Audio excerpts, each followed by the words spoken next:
Abra sua Bíblia, Mateus, capítulo 1, ou capítulo 21, verso 33, do 33 ao 40. Mateus 21, do 33 ao 40.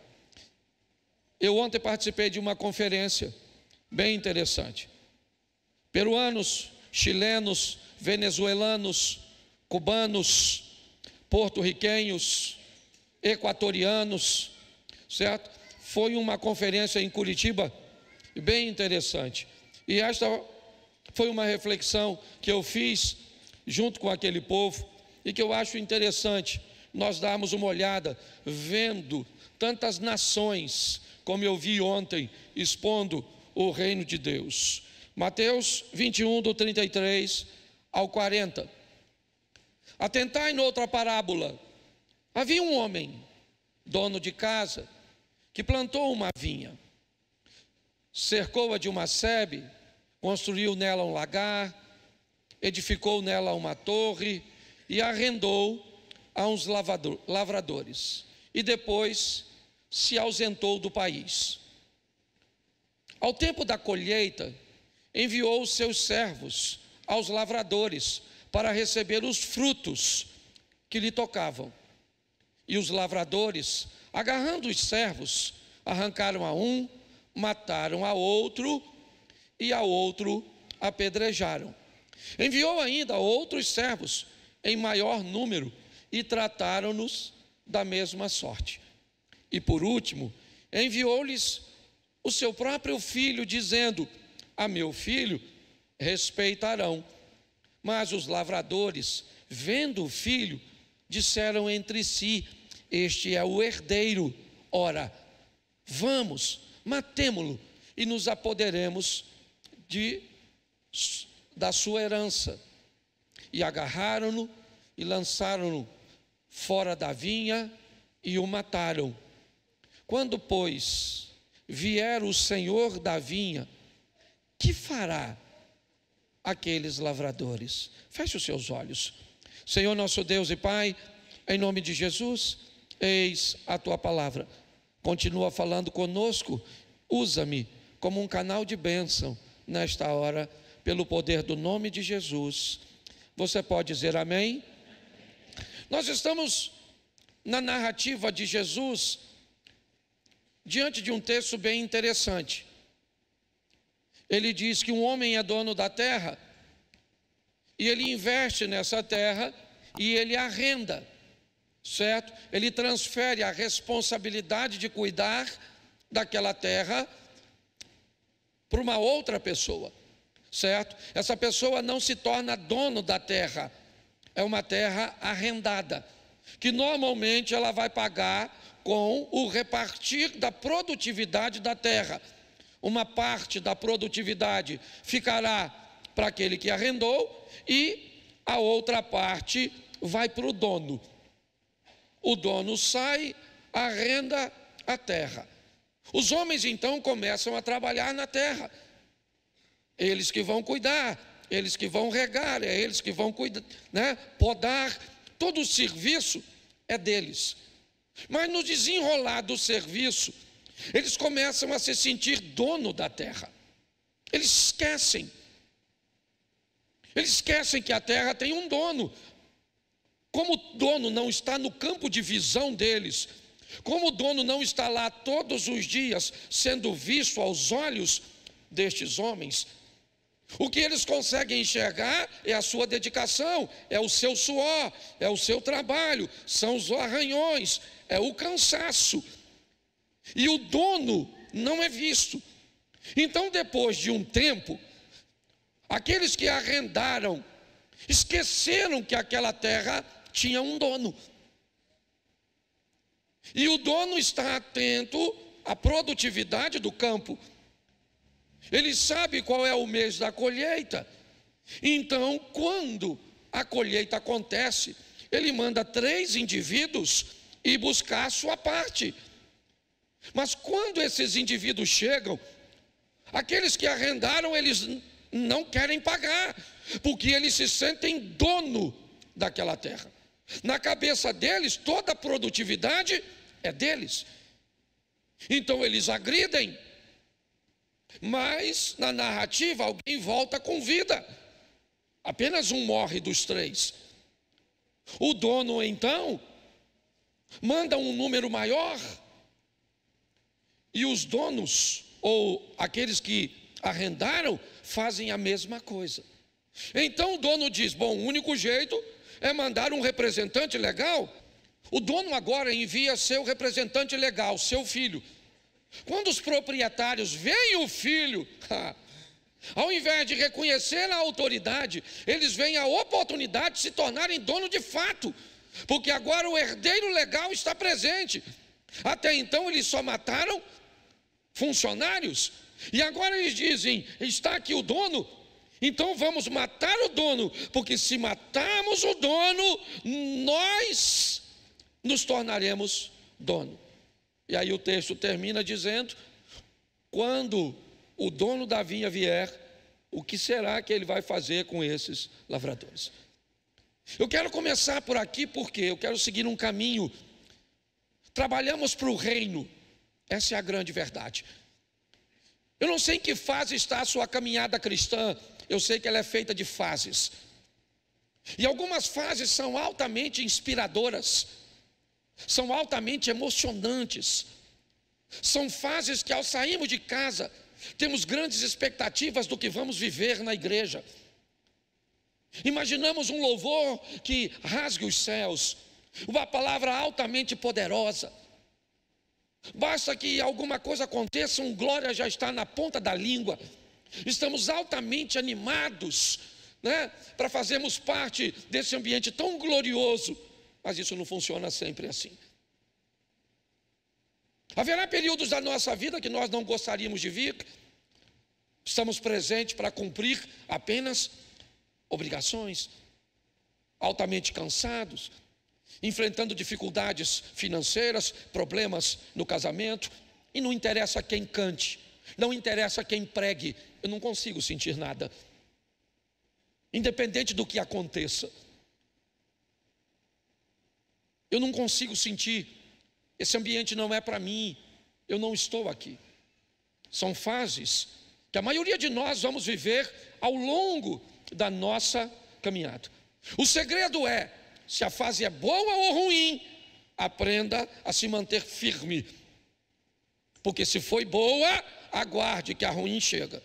Se for ruim, aguarde, porque a boa também vai chegar. É assim. Ninguém vive uma fase constante do começo ao fim dessa história. Mas é importante que uma coisa esteja na nossa mente: de quem é o reino. Se eu souber de quem é o reino, isso vai facilitar bastante para mim. O texto que li, houve um problema com aqueles que receberam o trabalho, a incumbência. Eles esqueceram de que a vinha não era deles. O reino não é meu, o reino não é seu, o reino é do Senhor. É assim que funciona, certo? Inúmeras vezes nós vemos a expressão na Bíblia: é chegado o reino de Deus, é chegado o reino dos céus. É assim. Então a primeira coisa que eu preciso entender é de quem é o reino. De quem? Ele é do Cláudio? Não. O reino é da Assembleia de Deus? Não. O reino é da Universal, do reino de Deus? Não. O reino é batista? É metodista? É Deus é amor? Não. De quem é o reino? Algumas pessoas esqueceram de que o reino é de Deus, e por isso elas começam a achar que estão trabalhando para outras pessoas, que estão ofertando para outras pessoas, que estão fazendo para outras pessoas. Se tem algo que tem que estar na minha mente é: quem é o dono do reino? Quem é o dono do reino? Se eu não tomar cuidado, eu posso me sentir dono, eu posso achar que o reino é meu. Quem é que já não ouviu: vamos à igreja do pastor Cláudio? Vamos lá na minha igreja. Nós temos a tendência, e é muito legal chamar isso, usar essa expressão, porque nós nos sentimos pertencentes. Mas é importante você entender que o reino é do Senhor. O reino é dele, por ele e para ele. Você está entendendo? Se você o sente, Ele está aqui. Se você não sente, Ele também está aqui. Se milagres estão acontecendo, Ele aqui está. Se milagres não estão acontecendo, Ele também está. Porque Ele disse: estarei convosco todos os dias. O dia que você me sente, eu estou. E o dia que você não sente, eu estou. Se você está triste, eu estou. Se você está feliz, eu também estou. Se o ministério de louvor fez um louvor extraordinário, Deus está presente. Porque se o pecado de um, e se a deficiência de um, se a imperfeição de um tirar Deus de nós, nós estaríamos, ou da nossa presença, nós estaríamos mortos. O que Satanás precisa é só de uma pequena autorização para ceifar a nossa vida. Então a primeira coisa que eu preciso entender é de quem o reino é dele. Por isso que eu digo, você vai servir aqui, talvez um dia não fique mais legal para você aqui, como já não ficou legal para você em outro local e você veio para cá, beleza? Você faz parte do mesmo reino, porém trocou de agência, mas você sabe de quem é o reino. O reino é do Senhor e pronto, certo? Então é a primeira coisa que precisa estar na minha mente. De quem é o reino? O reino é de, repito, o reino é de Deus. De novo, o reino é de Deus. Quando João chega trazendo a pregação do Evangelho, certo? Ele diz: arrependei-vos e convertei-vos, porque é chegado o reino de Deus, o reino dos céus. Então, se você pensa que você vai fazer as coisas para mim ou para o projeto recomeçar, é só uma questão de tempo até você não conseguir fazer mais. Porque em algum momento eu posso não reconhecer, em algum momento alguém pode não reconhecer, não visualizar, não te entender. E se você não souber de quem é o reino, provavelmente isso vai te afetar de uma forma tão grande que pode fazer desanimar. Então o reino é dele. Segunda coisa que vale a pena olharmos é para quem é o reino. Nós já sabemos que o reino é dele, mas para quem é o reino? Para quem é? O reino é para os santos? Quem é? O reino é para os pentecostais, para os tradicionais, é para os testemunhas de Jeová, é para os adventistas? Para quem é o reino? Para quem será? O reino é para homos, é para héteros? Para quem é o reino? Será que eu sei de fato? Eu já sei que o reino é dele, mas para quem o reino é? Vale a pena olharmos isso, né? Eu montei uma sequência para ficar fácil de entender. João 1:11, coloca aí por favor, João capítulo 1, verso 11, para que todos possam ler. João 1:11. Isso. Veio para o que era seu, mas os seus não o receberam. Verso 12. Mas a todos quanto o receberam, deu-lhes o poder de serem feitos filhos de Deus, a saber, aos que creem no seu nome. Para quem é o reino? Para todos. O reino de Deus, o reino é de Deus. No meu reino talvez algumas pessoas não entrariam, certo? No reino de alguns talvez não houvesse espaço para algumas pessoas, mas no dele não. A todos quanto o receberam, deu-lhes o poder de serem feitos filhos de Deus. Então o reino é para todos. Se todos vão entrar, aí é outra história, tá certo? Mas é importante entender que o reino de Deus é para todos, todos, homicidas, mentirosos, promíscuos, adúlteros. O reino é para todo mundo, tá certo? Então essa é a proposta do reino. Por isso Jesus pega judeus para falar para judeus, uma samaritana para mudar Samaria, um endemoniado liberto para mudar Decápolis, o apóstolo Paulo para invadir o sul da Europa, certo? Com a palavra de Deus. Por quê? Porque o reino de Deus é para todos. Então eu preciso entender Nunca dê ninguém como perdido. O que a pessoa precisa é ser alcançada pela palavra de Deus e pelo poder da transformação. Então o reino de Deus é para todos, todos, todos, todos. Já sabemos que ele é de Deus e ele é para todos. Terceira coisa que eu preciso saber, repita comigo: o reino de Deus é maior do que eu. Isso tem que ficar claro. O reino é maior do que eu. Tem dia que eu não quero pregar, tem dia que eles não querem cantar, tem dia que o outro não quer orar, tem dia que você não quer vir. Tem dia. Eu não venho aqui quando eu quero. Não. Não é simples assim. Porque o reino é maior do que eu. Certo? Eu não oferto só quando sobra. Eu não dizimo só quando sobra. Não, não é isso. Porque o reino de Deus é para todos. E ele é maior do que eu.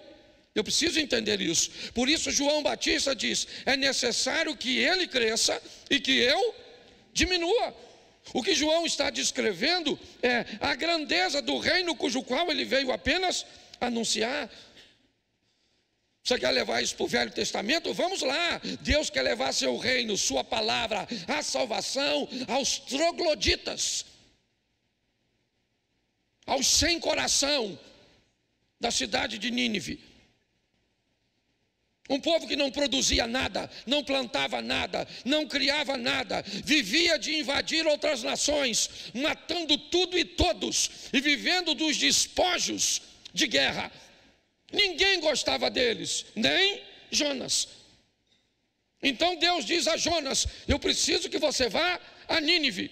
E Jonas diz: eu não quero ir. É isso que ele está dizendo. Eu não quero que a misericórdia chegue a Nínive. Eu não quero que o arrependimento chegue a Nínive. Bom, se você não quer, o problema é seu. Mas o reino de Deus é maior do que você. Deixa eu perguntar para vocês que cantam aqui, para vocês que pregam: já vieram alguma vez aqui fazer algo, certo? Com um problema muito maior, com uma dificuldade tão grande, e você vem aqui, vem com um sorriso, vem com uma expressão de satisfação, não reclama, porque o reino é maior do que você. Eu já fui fazer eventos onde as pessoas quase passaram mal de tanto rir, e eu fui para o hotel chorando, porque estava atravessando algumas coisas, algumas crises, vontade de não fazer, vontade de não ir, vontade de não pregar, mas ia lá e pregava, ia lá e fazia, porque o reino de Deus é maior do que nós. Posso ouvir um amém? Então, se você só quer fazer quando tem vontade, tu não sabe o que é fazer parte do reino. Porque o reino não pede para você fazer quando tem vontade. O reino pede para você fazer quando é necessário. É assim que funciona. Se pessoas podem fazer com que você pare de ser produtivo no reino, você ainda não faz parte do reino. Porque o dia que você fizer parte do reino, você sabe que o reino é dele. E se o reino é dele, não interessa o que o Cláudio Almar me faça, ele não me torna improdutivo. Não, eu vou continuar produzindo. Porque o reino sempre vai ser maior do que nós. Coloque isso na sua cabeça. Já sabemos que o reino é dele. Já sabemos que o reino é para. E já sabemos que o reino é maior do que. Quarto, precisamos saber que o reino é tomado à força. O reino é tomado à força. Mateus 11, 12. Vamos lá? Mateus 11, verso 12. Desde os dias de João Batista até agora, o reino dos céus é tomado por esforço. E os que se esforçam se apoderam. Então preste atenção. O reino de Deus vai pedir de você esforço, dedicação, batalha, luta. Essa é a grande verdade. Se eu quero fazer parte desse reino, eu vou ter que lutar. Lutar contra as minhas emoções, contra os meus sentimentos, contra os meus impulsos. Eu vou lutar. Eu vou me manter firme na presença de Deus. Por quê? Porque eu sei que há uma força contrária. O espírito milita contra a carne e a carne contra o espírito. Então eu preciso ser forte. Eu preciso ser forte para orar, eu preciso ser forte para ler, eu preciso ser forte para jejuar, eu preciso ter força, esforço, dedicação. Eu preciso me aplicar para que as coisas, se eu quero fazer parte desse reino, eu preciso.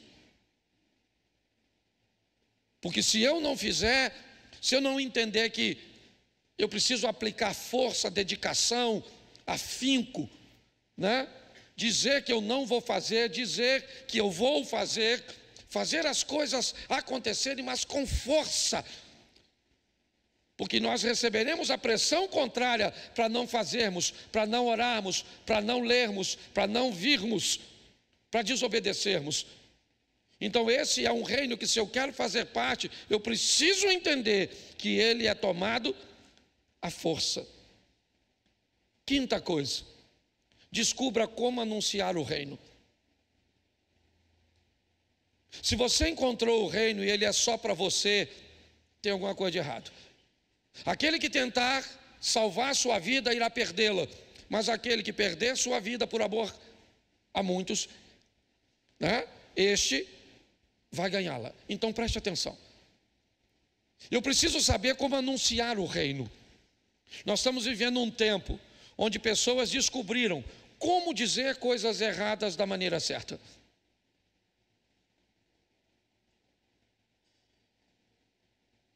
Hoje tem curso para você aprender a dizer as coisas, não interessa o que seja. Se você usar as palavras certas, o tom certo, você pode dizer uma mentira e ela vai parecer verdade. Você consegue dizer algo errado de uma forma correta.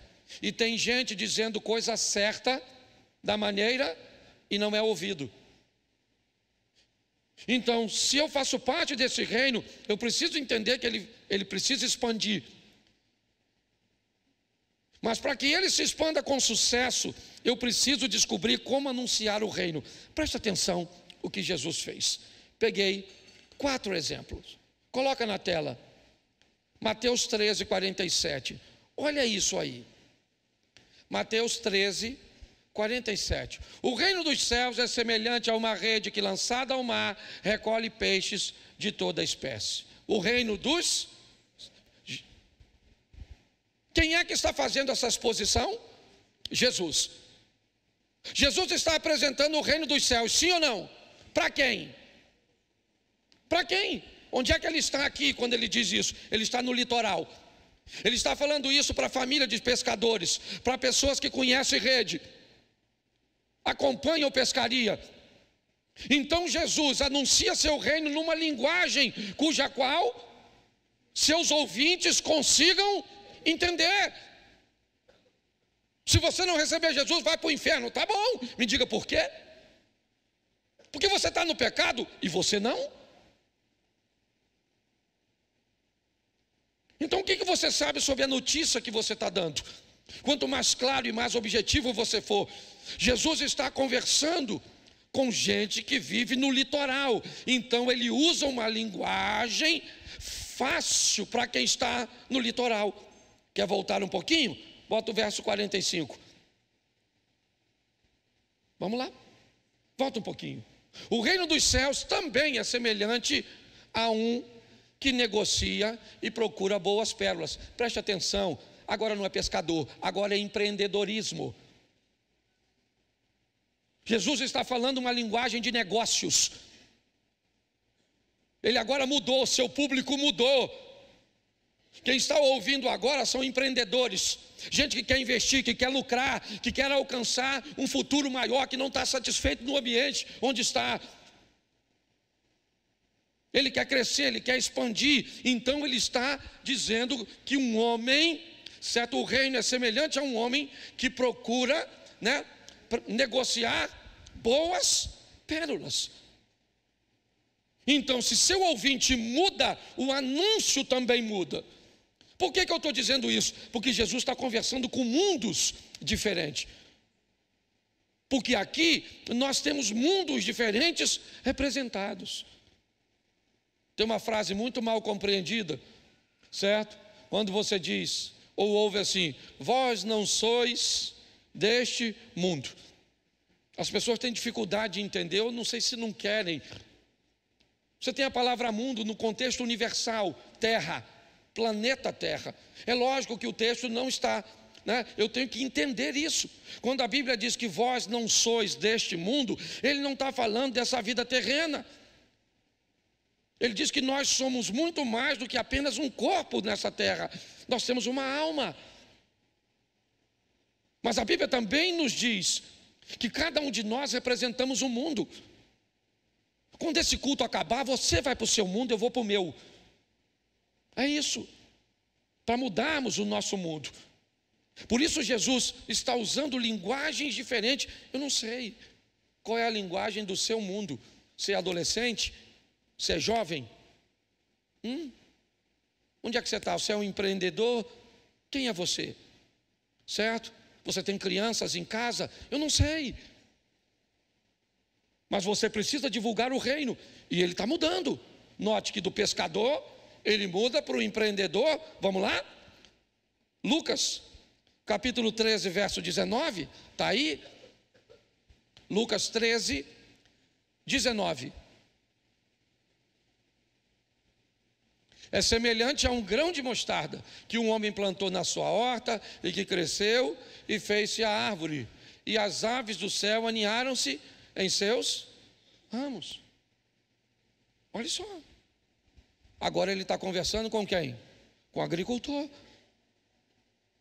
Se ele conversa com o agricultor, ele usa rede, ele usa pérola, ele usa semente. O que ele está viabilizando é seu conteúdo para seu ouvinte. E é assim que funciona. Você seleciona o que você lê? Você seleciona o que você ouve? O que você lê é para você? O que você ouve é para você? Pastor, por que as coisas não estão acontecendo na minha vida? Será que você não está num lugar errado? Note que Jesus está fazendo isso de uma forma muito clara. É pescador, é rede, é negociante, vamos falar uma linguagem de negociante. É agricultor, é semente. Não se fala de semente para o pescador, não se fala de rede para o agricultor. O que ele está tentando é facilitar. Por que, pastor, o senhor está dizendo isso? Porque quando você expande o reino, você é abençoado. A vida, preste atenção, é muito importante você trabalhar, você se dedicar, você administrar, mas entenda, contra tudo isso Satanás tem poder. Mas não há poder de Satanás para impedir a vida de uma pessoa, a prosperidade de uma pessoa que coloca o reino de Deus em primeiro lugar. Buscai primeiro o reino de Deus e a sua, e essas demais coisas vos serão. Você quer ficar rico? Aprenda a administrar, trabalhar, invista nisso. Mas se você esquecer do reino de Deus, e não é para ir para morar no céu não, querido, virar anjinho, não. É para difundir o reino de Deus, para pregar para outras pessoas, dizendo: Jesus está voltando, Ele está às portas, arrependei-vos e convertei-vos. Usando uma linguagem, é isso que Ele está dizendo. É isso que Ele está expondo. Então você quer prosperar? Você quer prosperar de fato?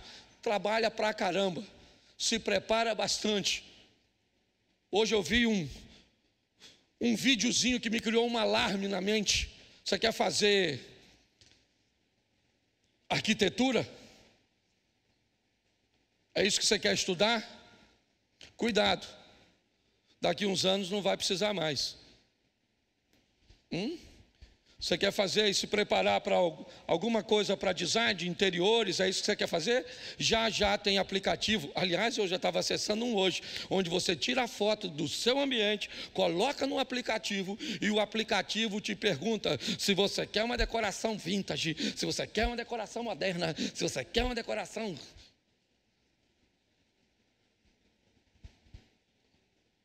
O mundo está mudando. Nós precisamos entender isso. 13, 21. Bota o 21. Olha que coisa. É semelhante ao fermento que uma mulher tomou e escondeu em 3 medidas de farinha, até ficar tudo levedado. Agora não é agricultor, não é pescador, não é empreendedor. Agora é uma dona de casa que Jesus está dizendo. E ele, para uma dona de casa, ele diz o fermento que ela está fazendo, um pão. O que ele está dizendo, o que ele está me mostrando e mostrando a você, que para cada ambiente, certo, existe uma linguagem.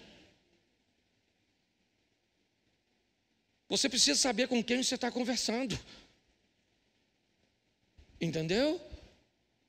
Porque senão, você não vai ser ouvido. Então descubra qual é a idade de seu filho, com quem ele anda, que tipo de palavra ele usa. Eu lembro, há anos atrás, eu fui assistir uma palestra do Haggai, Instituto Haggai. E aí foi bem legal.